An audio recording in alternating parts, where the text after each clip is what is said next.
Donc, Forum LNH, on va parler des équipes canadiennes pour commencer ce segment-ci cette semaine. Quelques équipes canadiennes connaissent des bons moments, en fait, jusqu'à présent. Il y a les Maple Leafs de Toronto qui sont sur une lancée depuis le début, si on veut, de la séquence de Mitch Marner.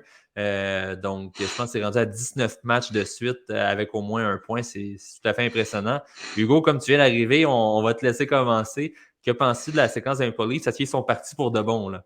Ah, c'était assez impressionnant, la séquence de Mitch Marner. Puis on voit au moins que ça vient, comment je pourrais dire ça, rééquilibrer un peu la chimie là, dans le vestiaire des Maple Leafs. On sait que avec la pression de jouer à Toronto, la tension aussi entourant Sheldon Keefe, ça peut être quand même assez difficile dans le vestiaire, mais Mitch Marner est venu un peu alléger ça. Aussi, on semble avoir trouvé un certain équilibre à se rappeler que Morgan Riley est blessé là, chez les Maple Leafs, donc un gros trou en défensif. Puis en ce moment, ben, le gardien qui a le plus de départs, c'est Eric Kallgren. Ça aussi, c'est un peu drôle. On sait que Samsonov, Murray ont des moyennes de buts alloués en bas de 3, des pourcentages d'arrêt au-dessus de 900, ça va bien. J'ai de la difficulté à un peu trouver la rotation. Ben, en fait, la raison derrière la rotation de gardien de but. Mais tout semble aller pour les Leafs. Encore une fois, on dirait que c'est un certain groupe qui, lorsqu'il y a une raison particulière, comme là, tu vois la séquence de Mitch Marner, ben, lorsqu'on joue pour un certain but, qui est outre gagné, bien évidemment, mais on dirait que ça alimente le vestiaire, ça apparaît dans les résultats. Les Leafs qui font très bien là, en ce moment. Hmm. Julien, je vais te lancer un peu sur l'autobus, mais tu parlais des Leafs qui allaient s'affaisser et manquer les séries cette année il y a 2-3 semaines. Là, sont partis. Là. Logiquement, on devrait les voir dans les séries cette année. Ouais, mais je pense pas qu'ils vont garder ce rythme-là actuel quand même. Non. Moi, honnêtement, les Leafs, puis c'est pas. J'ai rien, mais tout le monde dit que j'aime pas cette équipe-là. Puis pour vrai, ça n'a même pas rapport avec le fait que c'est Toronto. J'aime pas la composition d'équipe, j'aime pas les joueurs qui jouent à l'intérieur, j'aime pas la manière qu'ils jouent, mais bref, j'aime surtout pas leurs deux goalers. Mais Pas le seul. Les trois. ouais, les trois. Ouais. Mais ça pour dire que tu sais, ça a toujours été ça, les livres des séquences. Ils vont peut-être faire les séries, tant mieux, sûrement. Mais encore là, le défi, ça n'a jamais été la saison régulière. C'est vraiment des séries que ça va se passer. Avec tout le talent qu'ils ont, ils vont toujours s'en sortir en saison régulière. Mais c'est ça, c'est la prochaine étape que j'ai hâte de voir. Puis il suffit qu'un de leurs gardiens de but soit sur des mauvaises séquences qui risquent d'arriver parce que c'est leur genre. Euh, puis là, tout d'un coup, la ballonne pète. C'est là, ça marche bien, mais je trouve ça encore très fragile au niveau de la manière qui joue et des gardiens de but. Donc, on verra. Mais oui, je suis content pour la séquence de Marner. Tu vois, c'est vraiment un des joueurs que j'aime le plus à Toronto. Donc, c'est ça. Let's go. Let's go. Éloi, je veux parler peut-être des sénateurs aussi, comme de leur côté, on a une fiche de 4-1-0 à nos 5 derniers matchs, donc ça va mieux par les temps qui courent. Est-ce qu'on peut encore croire un petit peu aux séries où il est vraiment trop peu trop tard dans leur cas?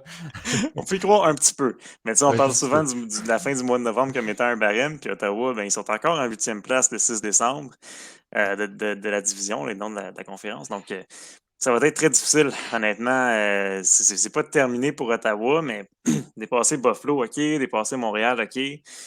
Mais quand tu arrives à dépasser Floride, qui sont 7 points en avant déjà, Boston, Toronto, Tampa, oublie ça. Ça va être très difficile. Ils se sont vraiment creusés un gros trou. Mais je ne suis pas surpris de les voir se relever. Là. C'est une équipe qui a beaucoup de talent sur tapis. Puis les noms qu'on voit au sommaire depuis la dernière semaine ou deux, c'est Giroux, c'est Kachuk, c'est Stutzla, c'est Chabot. C'est des gars dont on attend qui vont produire des points. Ça a été plus difficile en début de saison. Là, les gars marquent beaucoup, ça fonctionne très bien.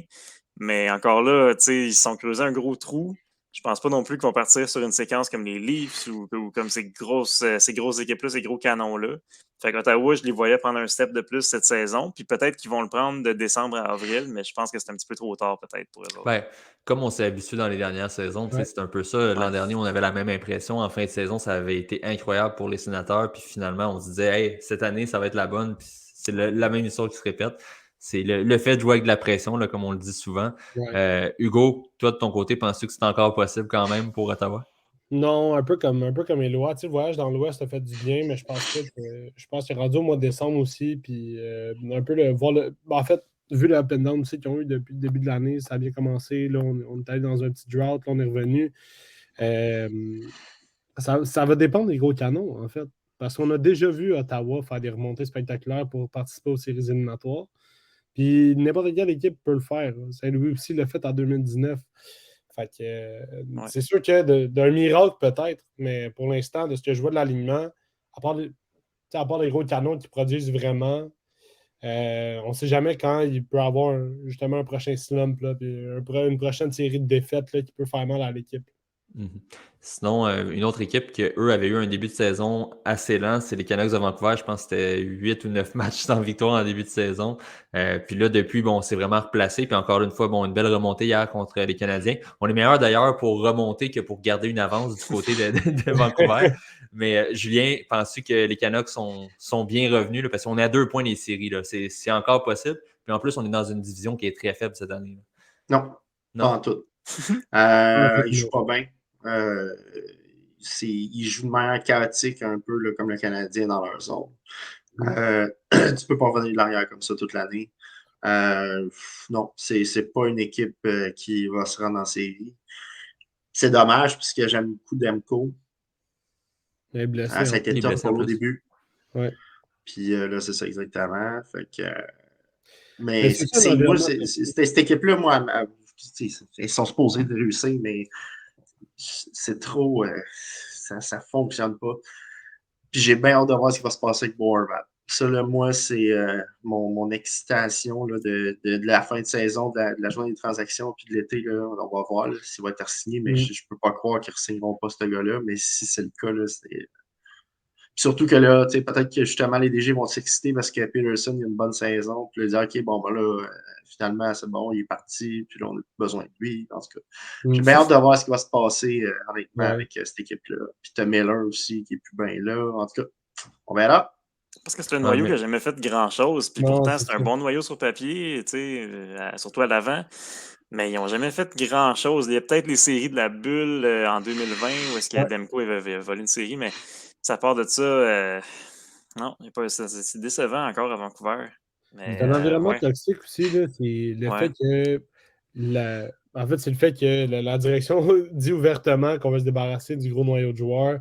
JT Miller ne veut plus jouer là. Là, aujourd'hui, j'ai entendu parler des rumeurs de Garland, de Tyler Myers, de Tanner Pearson, tous des gros Brock joueurs. Besser, et l'équipe propose à Brock Besser de chercher pour une transaction. Ouais, aussi. C'est incroyable. C'est fou, là.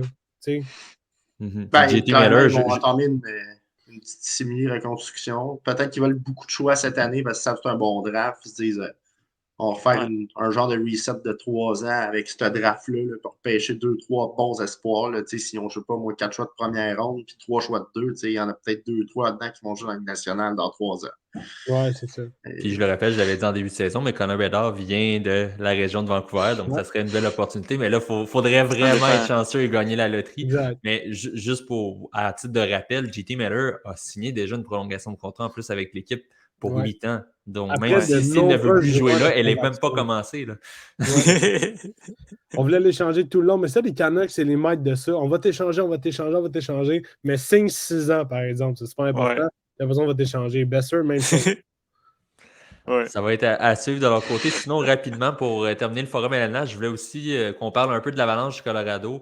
Une équipe très, très blessée par les temps qui courent. Je vous montre leur top 9 actuel. Ça fait dur. Wow. Là.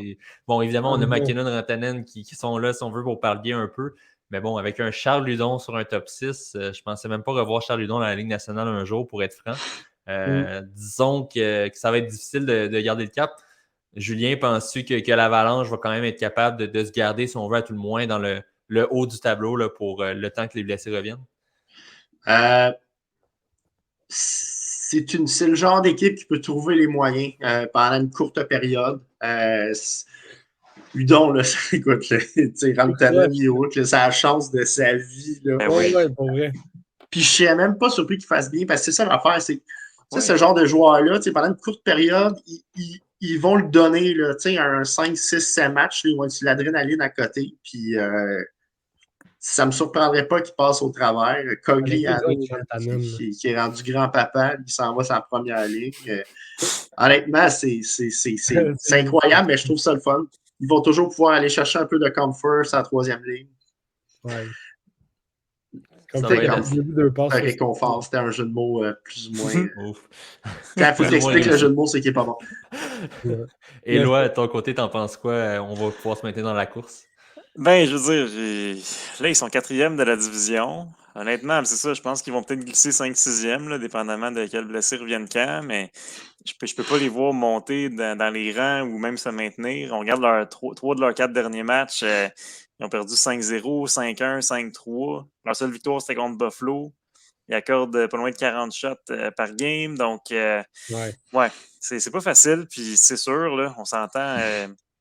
Quand tu as un joueur dans le top 9 qui est un rappel de la Ligue américaine, OK, on peut se débrouiller, on peut trouver une façon d'équilibrer les trios pour que ça marche, mais quand tu en as 3, 4, ça devient très difficile. Donc, pour Charles Hudon, oui, c'est la chance de sa vie. On a toujours dit, c'est un joueur top 9, mais pas de place pour lui sur un top 9. Là, il y en a une place. Fait que c'est à lui de prouver qu'il a sa place finalement. Puis c'est ça. Mais donc, non, je pense que ça va être difficile pour eux. Je pense qu'ils vont glisser là, d'ici la fin de 2022, mais encore là, c'est une des meilleures équipes pour une raison. Puis ils vont avoir plusieurs semaines, plusieurs mois pour se refaire en 2023 avant le début des séries. Ben, souvent, c'est ça aussi. C'est Ah pas avec la longue run en série l'an dernier, ben, évidemment, ça peut faire mal puis avoir des blessures. Tu l'avais un peu anticipé dans ton classement de début de saison, Julien, mais pas au point de les voir glisser en dehors des séries. Puis pour votre information, bon, évidemment, j'ai mis le tableau des 3 premiers trios. Le 4e, c'est pas nécessairement mieux avec Alex Galchenyuk sur la 4e ligne. Mais pour vous donner une idée, le centre de 4e ligne, j'ai oublié son nom, a été soumis au balotage et les Ducks l'ont réclamé. Donc, on perd notre centre de 4e ligne en plus. Alors, non, c'est vraiment pas drôle du côté du Colorado ce qui se passe, mais bon. Mais si c'est au balotage, ça veut dire qu'il y en a qui reviennent, j'imagine. Bonne question. Écoute, à suivre dans les prochains jours. McKinnon n'était pas là hier, donc je pense que c'est justement un des joueurs qui revient. Là, donc, ça va être à suivre de ce côté-là également. Donc, merci les gars. En fait, on va passer